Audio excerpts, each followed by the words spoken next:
사도행전을 전체의 흐름 속에서 나누어 보면 총 28장은 둘로 나누어집니다. 1장부터 12장까지를 일부라고 말할 수 있고 13장부터 마지막 28장까지가 2부라고 할 수 있습니다. 주님의 승천과 함께 성령께서 강림하시면서 예루살렘 교회라고 편의상 우리가 부르고 있는 첫 번째 초대교회가 태동합니다. 교회는 급속도로 성장을 하면서 부흥하던 어느 날 갑자기 불어닥친 환란으로 말미암아서 교회가 흩어지게 됩니다. 하지만 교회가 망해서 흩어지는 것이 아니라 전 세계를 향해서 복음을 전하기 위해서 흩어지게 된 것이죠. 그래서 흩어진 성도들이 예루살렘을 넘어서 먼 이방 지역까지 이곳저곳에 가서 교회를 설립하기 시작하고 또 설립된 교회들이 모두 다 한결같이 부흥하면서 성장하기 시작합니다. 하나님의 말씀은 흥왕하여 더하더라. 사도행전 12장 24절은 그렇게 사도행전의 일부 역사를 결론을 짓고 있어요. 즉 이 사도행전의 일부는 예루살렘을 무대로 유대인을 중심으로 유대 문화권으로 펼쳐지는 유대 교회 태동의 역사였습니다. 주 무대가 예루살렘이었고 유대인을 위한 유대 교회였어요. 그런데 이제 13장으로 들어가면서 새로운 역사가 전개됩니다. 교회는 예루살렘 교회에서 안디옥 교회로 바뀌고 중심 대상은 유대인들에게서 이방인들로 바뀌게 됩니다. 그리고 주역 인물은 베드로에서 사도 바울로, 그러면서 복음은 본격적으로 땅끝 세상을 향해 확장되기 시작합니다. 주님께서 마지막으로 유언처럼 남기셨던 성령이 너희에게 마시면 너희가 권능을 받고 예루살렘과 온 유대와 사마리아와 땅끝까지 이르러 내 증인이 되리라 하셨던 그 말씀에, 그 예언의 말씀이 이루어지기 시작하게 된 것이죠. 오늘 본문은 어쩌면 사도행전을 기록한 누가가 성령의 감동으로 이 사도행전을 기록하면서 가장 비중 있게 무게 있게 기록한 내용이라고 말을 할 수 있을 거예요. 탁월한 설교가이면서 주석가였던 존 스타트 목사님은 그분의 그 사도행전 주해에서 이 부분을 주해를 하면서 이렇게 말을 했어요. 사도행전의 저자인 누가는 이제 그의 기사의 결정적 전환점에 도달한다. Decisive turning point라는 표현을 썼어요. 아직까지 복음을 해외에 있는 나라에 전하겠다는 비전을 가진 사람이 아무도 없었지만 이제 드디어 그 역사적 발걸음을 내디디게 된 것이다. 그렇게 표현을 했습니다. 즉 세계 복음화를 향한 새로운 시대, 새로운 무대가 활짝 열리게 되었다는 것이죠. 저는 오늘 이 말씀을 사도행전 전체의 흐름 속에서 이 말씀을 같이 좀 묵상하려고 해요. 대략 한 3가지 정도의 중요한 포인트를 성경이 우리에게 전하고 있다고 보는데요. 이걸 개인적으로 적용을 해도 좋겠고 특별히 교회적으로 시대적 차원에서 적용을 해야 된다고 생각이 됩니다. 첫 번째로 주목할 것은 세계 복음화의 새 시대를 위한 하나님의 변화라는 주제입니다. 하나님의 변화, 세계 복음화의 새 시대를 위해서 하나님께서 일으키시는 변화가 이 말씀 속에 담겨져 있어요. 무대가 유대에서 땅끝으로, 주체가 예루살렘 교회에서 안디옥 교회로, 그리고 주역 인물이 베드로에서 바울로, 주 대상이 유대인들에게서 이방인으로 바뀌는 사도행전의 13장 그 이후의 모습은 영락없이 세계 복음화의 새 시대의 문을 여는 하나님의 변화를 보여주고 있어요. 사실 교회사 전체가 그걸 보여줘요.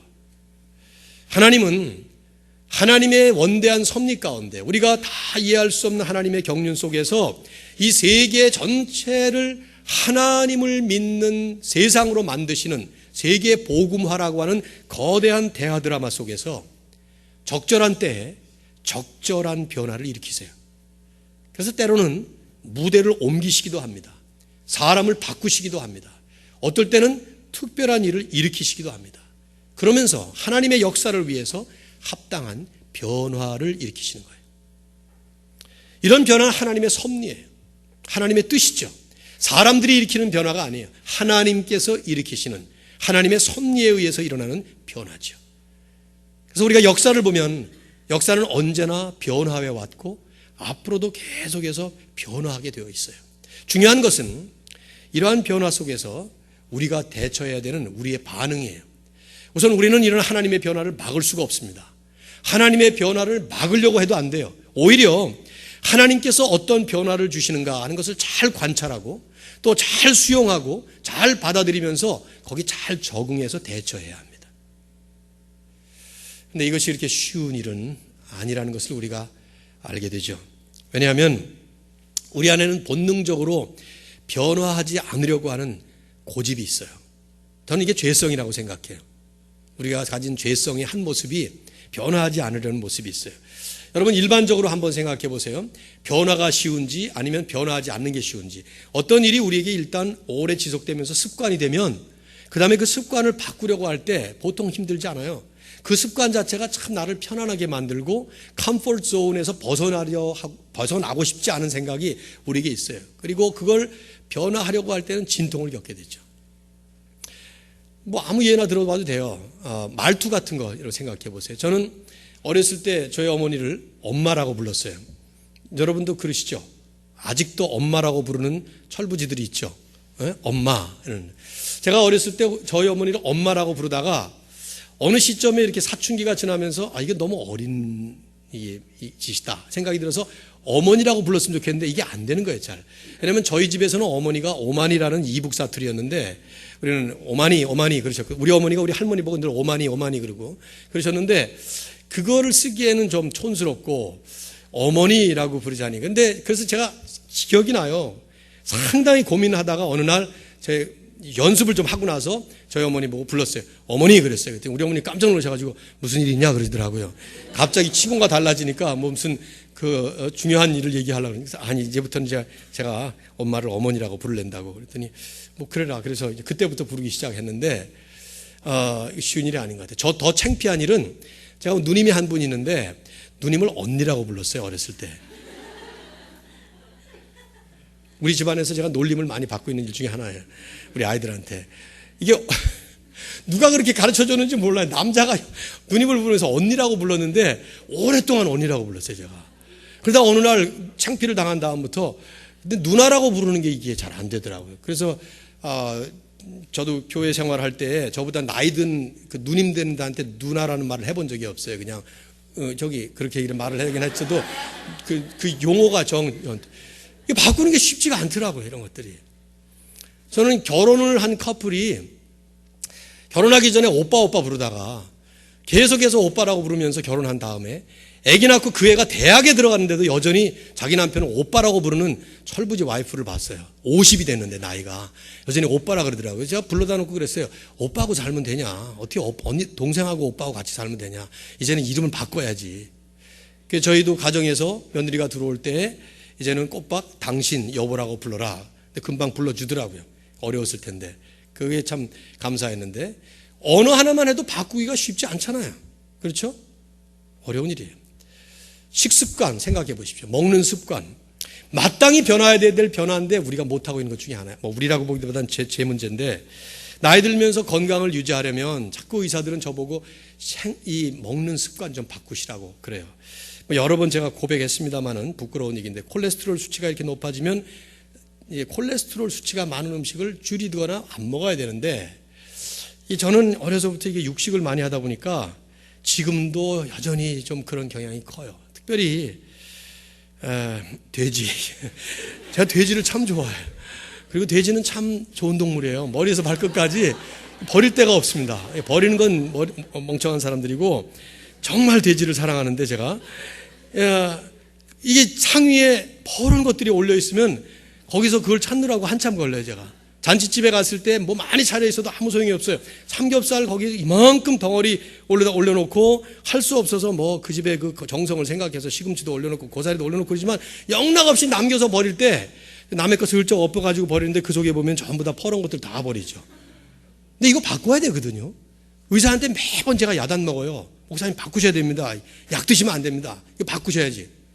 밤참을 먹는 게 습관이 돼가지고 수요일 저녁, 금요일 날 저녁 되면은 꼭 먹고 자야지. 안 그러면 배가 고파서 배가 고픈지 슬픈지 제가 참 여러 가지 많은 생각을 해보는데 못 자겠어요.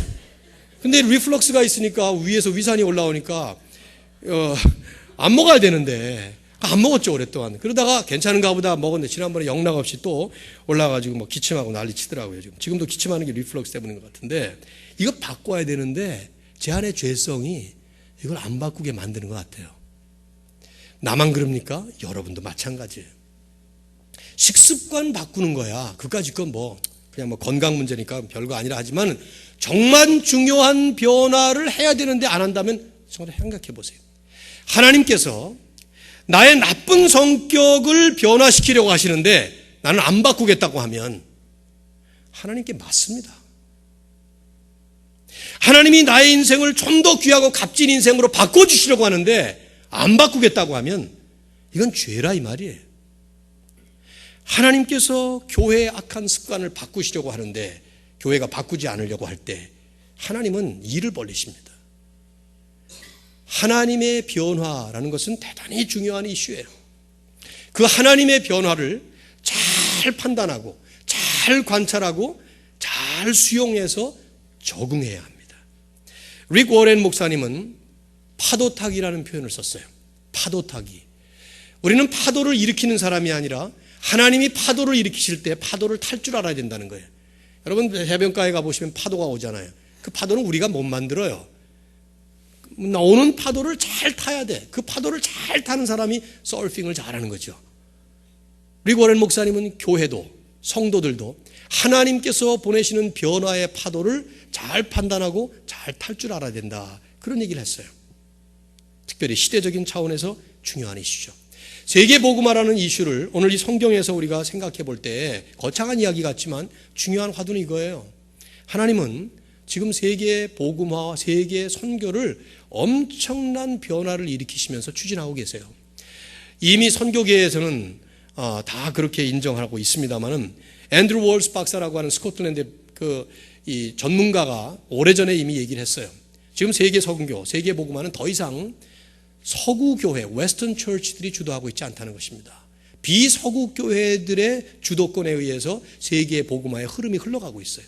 정말 선교지를 가보면 선교지에 있는 선교사님들의 말을 들어보면 한결같이 서양 사람들, 미국 사람들, 유럽 사람들보다 동양인들, 오히려 히스패닉 이런 사람들이 훨씬 더 선교를 잘하고 있고 또 잘할 뿐만 아니라 그 선교지가 훨씬 더 수용적으로 받아들이고 있어요. 현재.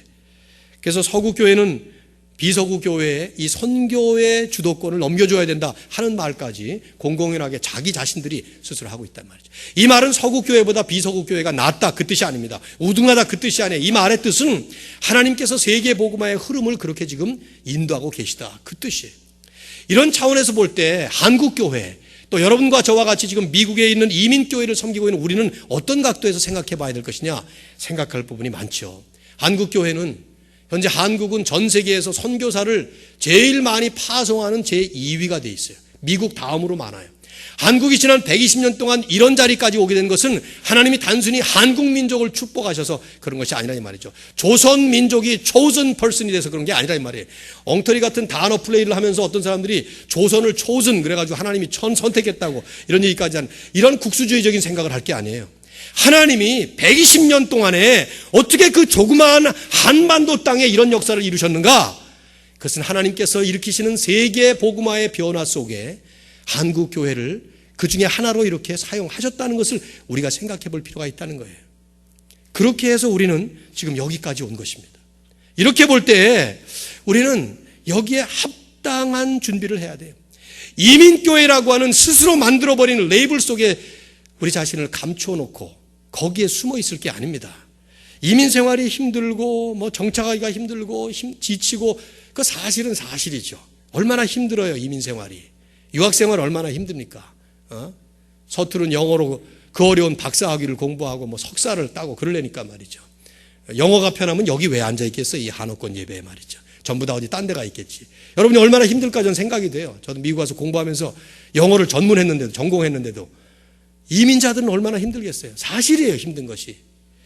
그렇지만 하나님은 이 과정 속에서 이민자든 유학생이든 이런 어떤 그 레이버를 떠나서 하나님께서 일으키시는 거대한 글로벌라이제이션의 이 시대 속에 세계 복음화를 향해서 하나님이 이 지구를 통째로 하나로 만드시는 이 과정 속에 우리를 포함해서 지금 이 자리에 우리를 세우셨다고 하는 것입니다. 저는 여러분이 이 세계관을 월드뷰를 성경적 월드뷰로 세상을 바라보고 시대를 바라볼 때에만 그 안에 서 있는 내가 어떤 자리에 서 있는가 정체성을 바로 볼 수 있다고 저는 생각해요. 하나님께서 왜 한국 땅에서 우리를 태어나게 하시고 혹은 여기 태어난 사람도 있긴 하겠지만 왜 여기까지 와서 이민자로 유학생으로 여기에 서 있는가? 저는 용어 자체를 바꿨으면 해요. 하나님은 우리를 이민자로 보내셨는지 모르지만 그 안에 담겨져 있는 의미는 사명자로 세우신 것입니다. 성경을 보면 온통 이민 역사예요. 아브라함을 하나님은 이민시키셨어요. 갈대아 우르에서 75년을 살던 사람을 너를 떠나서 내 고향 친족집을 다 떠나서 내가 지시한 땅으로 가라. 이민시키셨어요. 그런가 하면 가나안 땅에 정착을 하게 하십니까? 요셉을 애굽으로 이민시키셨어요. 요셉만 갔어요? 야곱의 가족들 70명이 전부 다 이민을 갔어요. 애굽에서 그러면 천년 만년 살지 거기다가 400년 뒤에 다시 또 이민을 시키셔서 가나안 땅으로 출애굽을 하는 출애굽은 이민이에요. 끊임없이 이민을 가면서 성경은 우리에게 너희들은 나그네다. 어디를 가든지 나그네처럼 살아라. 그러나 나그네라는 것은 정처 없이 떠도는 나그네라는 뜻이 아니라 나그네는 본향이 있어요. 나그네는 목적이 있어서 가는 사람들이에요. 그 자리에 있는 것이 전부가 아니라는 것이죠. 하나님께서 그 자리에 왜 보내셨는지 왜 세우셨는지 그걸 알고 본향을 향해서 전진하는 사람들이 성경이 말하는 나그네라 이 말이에요. 오늘 그렇게 해서 하나님은 우리를 여기까지 보내셨고 서 있는 것입니다. 이 하나님의 변화에 어떻게 우리는 부응할 것인가 하는 고민을 해봐야 돼요. 사도행전이 지금 그 변화를 하고 있거든요. 그렇기 때문에 두 번째로 우리가 주목할 것은 세계 복음화의 새 시대를 위한 하나님의 준비였습니다. 하나님은 어느 날 뜬금없이 변화를 일으키신 게 아니에요. 하나님 입장에서는 전부 준비를 끝내신 거예요. 그러면서 이런 세계 복음화를 위해서 안디옥 교회와 사도행전의 변화를 일으키시는 거예요. 자, 이미 말씀을 드렸습니다마는 안디옥이라고 하는 도시는 세계 복음화를 위해서 가장 적합한 도시였습니다. 로마, 알렉산드리아 다음으로 세 번째로 큰 도시였고 로마 제국에서 중심지가 되는 50만 명이나 살고 있는 초대형 도시였다 이 말이죠. 거기다가 로마 시민권을 준다고 하는 통치자의 제한 때문에 각국에서 세계에서 이주해온 외국인들이 아주 많이 있었어요. 뭐 유대인들은 물론이거니와 페르시아, 인도, 심지어는 중국에서부터 온 사람들도 있어서 동방의 여왕이라는 그런 칭호를 받기도 했단 말이죠. 세계 선교의 발판이 될 만한 도시였어요. 그런 도시 안에 하나님은 교회를 세우신 것입니다. 어떻게 세우셨어요? 어떤 모습으로? 다양한 인종, 다양한 문화, 다양한 배경을 가진 사람들의 모임으로 교회를 세우신 거예요. 오늘 본문에 여러분 1절을 보시면 거기 5사람의 이름이 나와요. 여러분과 저는 전문가가 아니라서 잘 금방 지나가게 되지만 이 이름들을 주목할 필요가 있어요. 이 사람들은 지도자 그룹들이었습니다. 그래서 그 당시에 구약에서 신약 시대로 넘어오면서 가장 중요한 역할을 했던 교사는 지금의 주일학교 교사 정도가 아니고 주일학교 교사도 훌륭한 사람들이지만 여기 교사는 하나님의 말씀을 선포하는 지금의 설교자 같은 그런 입장이에요. 그러면서 선지자들은 예언의 은사를 가지고 아직 중간기에 성경이 정경으로 완성되기 전에 하나님의 음성을 듣고 그것을 공동체에 선포하고 그러던 사람들이죠. 교사는 성경 말씀에서 일반적 공통적 진리를 뽑아서 그걸 강의한 사람들이고 그러니까 같은 내용이에요. 5사람이 있었는데 그들이 누구냐? 우리는 어느 누구가 선지자였고 교사였는지 분명히 알 수는 없습니다. 그러나 성경이 지금 이 1절에서 중요하게 여기는 것은 이 사람들의 이름들을 통해서 보여주는 배경이에요. 자, 보세요. 바나바는 우리가 이미 봤죠. 4장에서 구브로에서 난 레위족 유대인이었습니다. 태어나기는 구브로라는 섬에서 태어났지만 사이프러스에서 그러나 그는 레위 사람이었고 정통 유대인이었어요. 유대인이죠. 니게르라고 하는 시므온, 니게르라는 말은 검다는 뜻입니다. 거기에서 파생되어 나온 우리 영어의 비속어가 있죠. 쓰면 안 되는 그런 단어가 특별히 이 동네에 썼다가는 큰일 납니다. 니게르라고 하는 검은 이런 표현을 쓴 시므온이 원래 이름이 시므온이니까 히브리어거든요. 이 사람 그러면 유대인 아닌가? 그런데 아프리카 흑인이었다는 뜻을 보여주고 있는 거예요. 니게르라는 별명을 받은 것이. 구레네 루기오, 구레네는 지금의 리비아, 북아프리카를 얘기하는 것이죠. 마나에는 헤롯 대왕의 아들인 헤롯 안디바의 젖동생이었어요. 젖동생이라는 표현은 젖을 같이 먹고 자랐다 그 뜻도 되지만 그냥 같이 자라난 어린 시절부터 소시적 친구다 그 뜻입니다. 그러니까 헤롯 왕의 궁전에서 자라났던 아마 귀족 출신의 누가가 헤롯 왕의 많은 이야기들을 적고 있는 것은 아마도 이 사람을 통해서 받았을 거라고 그렇게 생각을 하죠. 성경학자들은. 사울은 길리기아 다소 출신의 헬라파 유대인이었어요. 로마 문화, 그리스 문화에 아주 익숙한 유대인이었다 이 말이죠. 자, 성경이 5사람의 이름을 이렇게 특이한 형식으로 기록하는 것은 다른 이유가 아니에요. 그들의 인종적, 문화적 출신과 배경을 보여줌으로써 안디옥 교회가 어떤 교회였는가 하는 것을 보여주는 것이죠.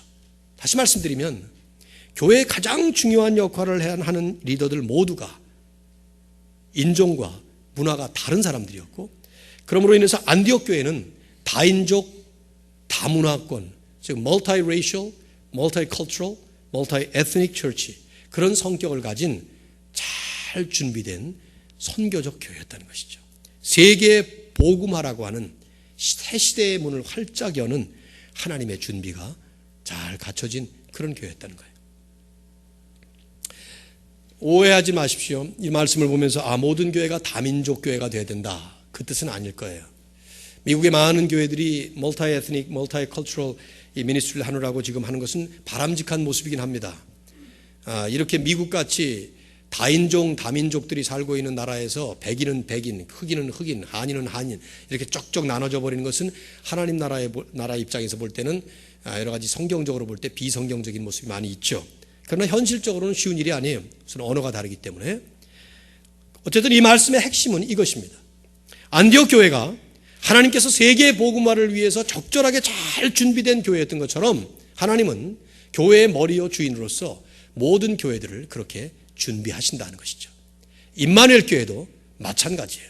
그렇게 준비하셨고 지금도 하시고 있고, 그 하나님의 준비시키심에 우리는 우리 자신을 드릴 필요가 있는 거예요.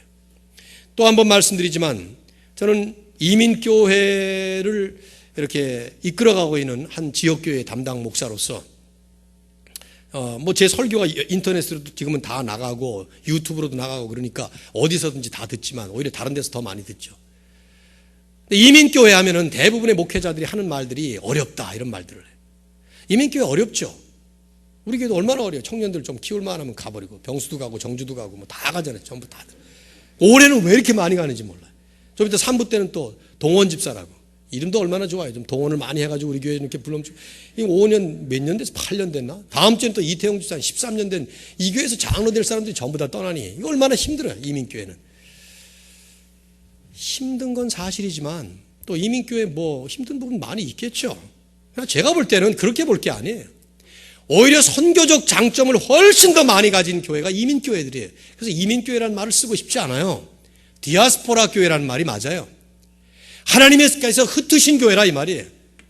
한국 교회를 조국 교회라고 본다면 모든 흩어진 교회들은 오히려 디아스포라 교회라고 보는 게 좋죠. 이게 왜 장점이냐? 타문화에 익숙할 뿐만 아니라 타문화를 극복한 사람들이 모이는 곳이 이민교회예요. 여러분, 우리 교회 교인들 보시면은 장로님들이나 집사님들이나 모든 분들 다 이제는 자리 잡고 정착한 사람들입니다. 물론 우리 가운데는 아직 신분 문제가 해결되지 않은 분들도 있고 뭐 어려운 분들도 있고, 아직 뭐 언어 문제 이런 것들은 뭐 죽을 때까지 해결 안 돼요. 뭐 영어 탁월하게 잘하겠다는 생각은 꿈도 꾸지 마시고 1세들은 그냥 적당히 가서 상점에 가서 물건 샀다가 바꿀 정도면 되고요. 그 정도면 괜찮아요. 뭐 싸움까지 할 필요는 없고, 싸울 것 같으면 그냥 매니저 불러라 그러면 그냥 해결돼요, 되게. 그러니까 아무튼 언어 문제 그런 거 가지고 지금 얘기하는 게 아니라 타문화에 우리는 익숙해요. 그뿐만 아니라 이제는 극복해서 잘 적응이 돼서 자리 잡고 살아요. 얼마나 잘 사는지 몰라요, 지금. 한국 사람들을 미국 사회에서 볼 때 똑똑한 사람들, 돈 많은 사람들, 학벌 좋은 사람들 이렇게 봐요. 이민 오자마자 10년 만에 전부 다 미국 사람들이 30년 동안 하는 일을 하지 못하는 그런 일을 하는 사람들 이렇게 알려져 있다 이 말이죠. 그만큼 타문화에 잘 적응하고 타문화를 극복한 사람들이 이민교회의 교우들인데, 이것은 선교적으로 볼 때 대단히 소중한 부분이에요. 선교의 첫 번째, 가장 중요한, 첫 번째이면서 가장 중요한 것은 타문화에 적응하는 일입니다. 우리 송영재 목사님 지난주에 와서 설교했지만 그분은 신학 박사예요. 머리도 좋고 PhD를 가져서 아주 공부를 잘하는 분입니다. 가서 1년 동안 열심히 지금 언어 공부만 하는 거예요. 지금 언어 공부만 1년 동안 말이죠. 중국 문화에 익숙하게 하려고 얼마나 애를 쓰는지 몰라요. 그게 쉬운 일이 아니죠. 그런 부분들이. 근데 이민교회 성도들은 이미 내가 살기 위해서, 서바이벌 하기 위해서 타문화를 받아들이고, 싫어도 받아들여야 될 게 얼마나 많습니까? 전 미국 처음 이민 왔을 때 지금 생각이 많이 나와요. 어쩌면 이렇게 문화가, 그 당시엔 제가 개 같은 문화라는 말을 많이 썼는데, 아니 뭐 손가락 오른손 이거 가운데 손가락 좀 올리면 어때? 내 손가락 내 마음대로 이거 가지고 뭐라, 난 뭣도 모르고요. 학생들 가르치면서 4년 동안 유스그룹을 했는데 뭣도 모르고 여기 칠판을 이렇게 할 때마다 왜 그런지 난 가운데 손가락을 가르쳤더니 애들이 가르쳐주진 않고 계속 킥킥대고 웃고 뒤에서만 뭐라 그러더라고요. 나중에 알았어요. 이게 큰 욕이라는 거를. 뭐 어때? 이렇게 하면.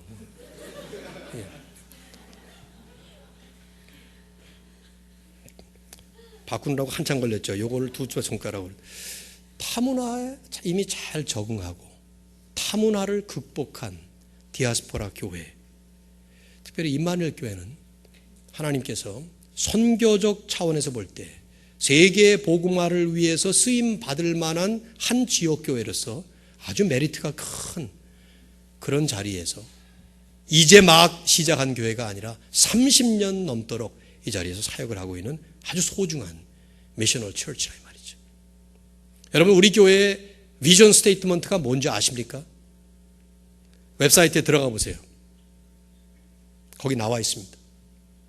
We Emmanuel Church aim to be a missional church, 이렇게 시작을 합니다. 우리 임마누엘 교회는 선교적 교회가 되는 것을 목표로 한다, 이렇게 하고 나가는데 읽어본 사람 하나도 없을 것 같은 생각이 들어요. 내 생각에는 우리 교회의 사명이에요. 왜 그런 사명이 있느냐? 우리가 만든 게 아니에요. 하나님께서 40년 전에 30몇 년 전에 이 지역에 뜻이 있어서 이 컴컴한 동네에 건물을 사게 하시고 여기 있게 하셨단 말이에요. 30년 넘도록 얼마나 많은 젊은이들을 하나님이 보내셨는지 몰라요.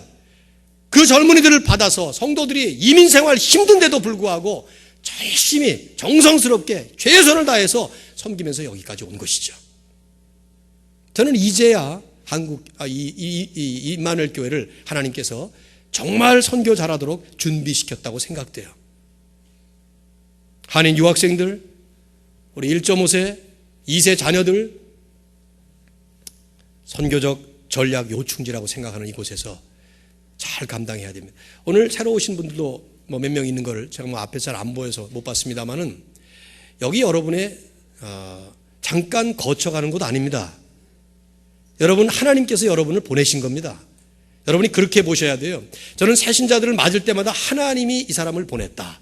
어떨 때는 가끔가다 왜 이런 사람을 보냈나 하는 사람도 와요. 종종. 너 이렇게 하지 마시고. 그런데 그런 분들조차도 다 하나님이 보내신 거예요.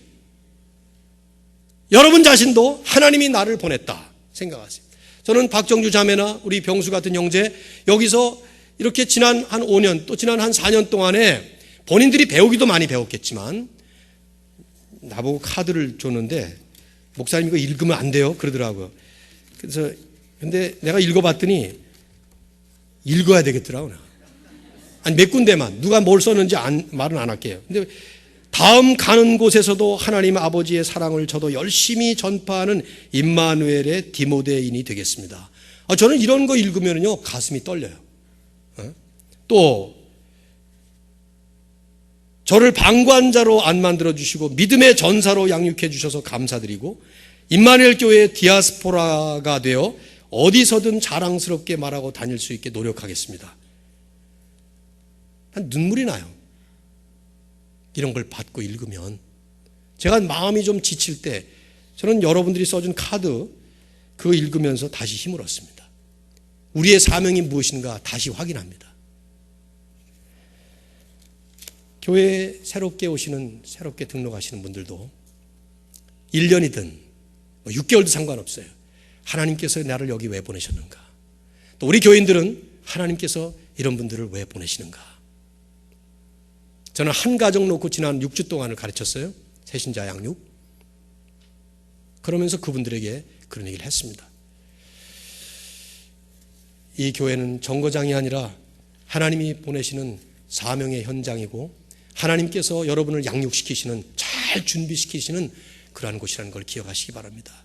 얼마나 잘 준비되어서 갔으면 하는 생각이 들어요. 요즘에 우리 교회 당회에서 지금 청년들을 특별히 중심으로 해서 전 교회에 더욱더 양육을 잘 시켜야 될 텐데 잠깐 있다 가는 이 사람들을 이렇게 보내면 안 되고 더 양육을 잘 시키자. 주일날 오후 되면 청년들은 교회 안에 지금 하는 게 없으니까 전부 다 나가서 3, 4, 5로 이 커피숍 저 커피숍으로 가고 그런 것 같은데 제가 가만 안 놔둘 거예요. 이제 가을 학기서부터 주일날 오후에 붙잡아 놓고 아주 여러분 말대로 빡세게 양육을 좀 시키려고 합니다. 주일 성수도 좀 시키게 하고 말이죠. 싫으면 더 편안한 데로 가든가. 그러나 대부분의 우리 청년들 잘 양육받고 갔기를 소원하는 거 제가 압니다. 열심히 모이셔서 이를 위해서 우리가 세 번째로 주목할 것은 오늘 성경이 우리에게 세 번째 교훈을 주죠. 세계 복음화의 새 시대를 위한 하나님의 부르심입니다. 자, 2절과 3절을 보시면 성령께서 부르시고 부르심에 응답하는 교회의 모습이 나오죠. 자, 보세요. 2절. 주를 섬겨 금식할 때에, 여기 섬겨라는 말이 나와요. 무슨 뜻입니까? 영어 성경을 읽으시면 더 확실해요. 섬겨라는 이 단어는 이것저것에 예배하다라는 말로 번역해야 되는 그런 단어예요. While they were worshiping the Lord, 이렇게 번역을 했죠. 그들이 주님께 예배를 드리고 있을 때, 근데 금식하면서 예배를 드린 거 보니까 아마 특별한 예배였던 것 같아요. 그죠? 성령이 이르시되, 성령께서 말씀하신 거예요. 내가 불러시키는 일을 위하여 바나바와 사울을 따로 세우라 하시니 이에 금식하며 기도하고 두 사람에게 안수하여 보내니라. 교회가 어느 날 예배를 드리고 있는데 아마 특별한 예배였던 것 같기도 해요. 종종 금식 예배를 드렸나 보죠. 이번 주에는 우리가 금식으로 예배합시다, 이런 예배를 드렸나 봐요. 근데 성령께서 부르신 거예요. 그러면서 내가 지시하는 일을 위해서 바울과 바나바를 세워라. 그러니까 교회는 그 내용이 뭔지 나와 있지는 않은데 금식하고 기도하고 안수해서 그들을 보냈습니다. 보낸 걸로 봐서 아마도 그 성령이 지시하신 내용은 복음이 없는 곳으로 이 사람들을 파송하라, 아마 그 선교사 파송 정도 되지 않았을까 생각되는데,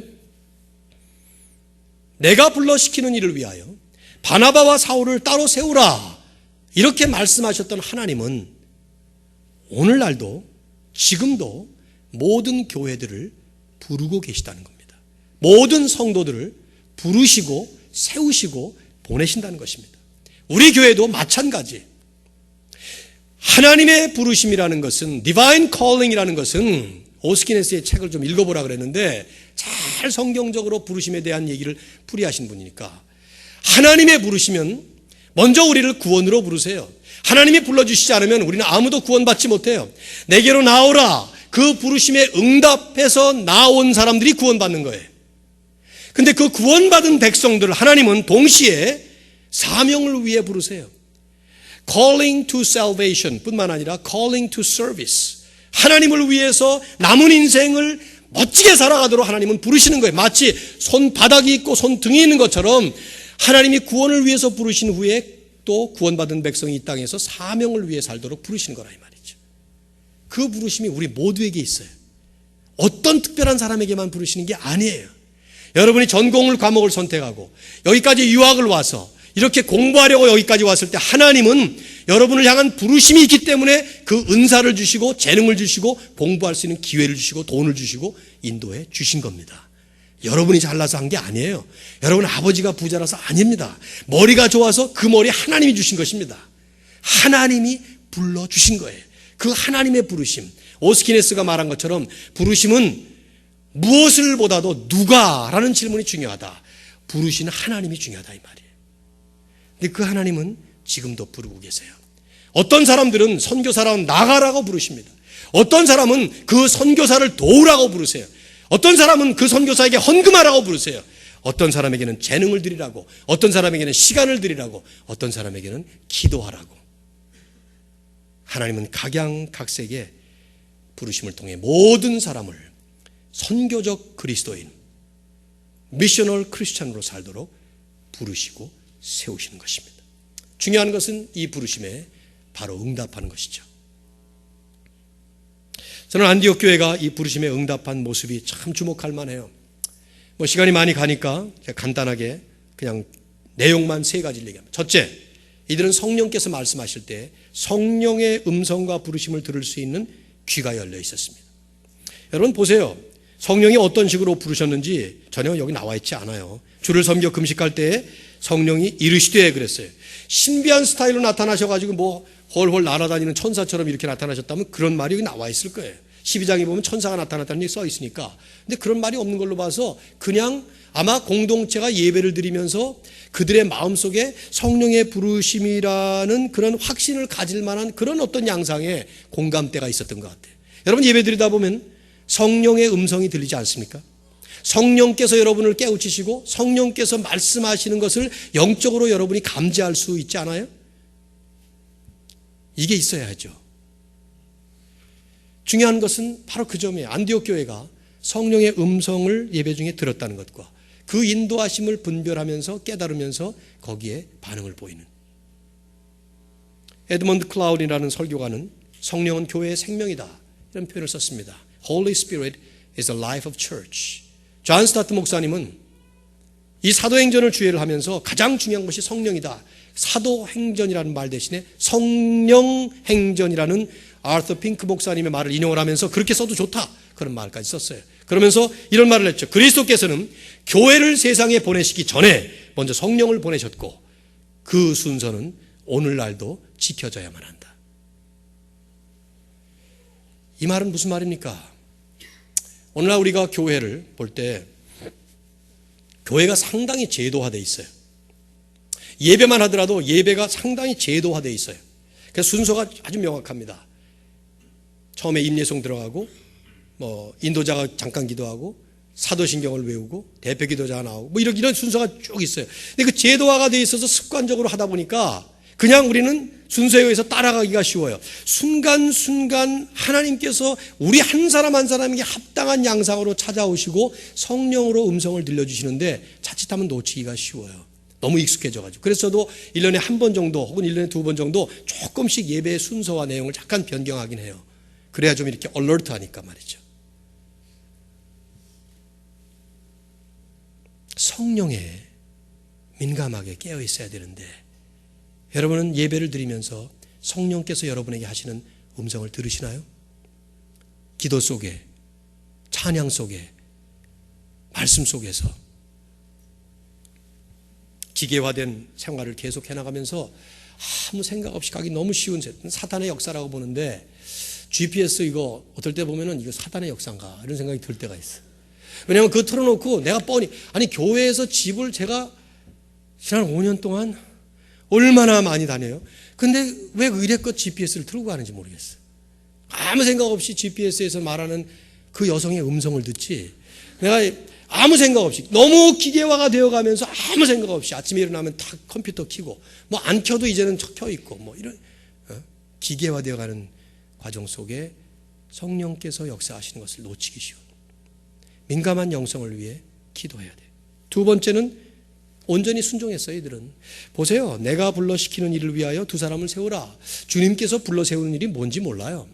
4절부터 그 이하를 보시면 다음 주에 볼 말씀이지만은 그들이 떠나고 나니까 비로소 저기 구브로 섬으로 가라. 성령이 또다시 말씀을 하세요.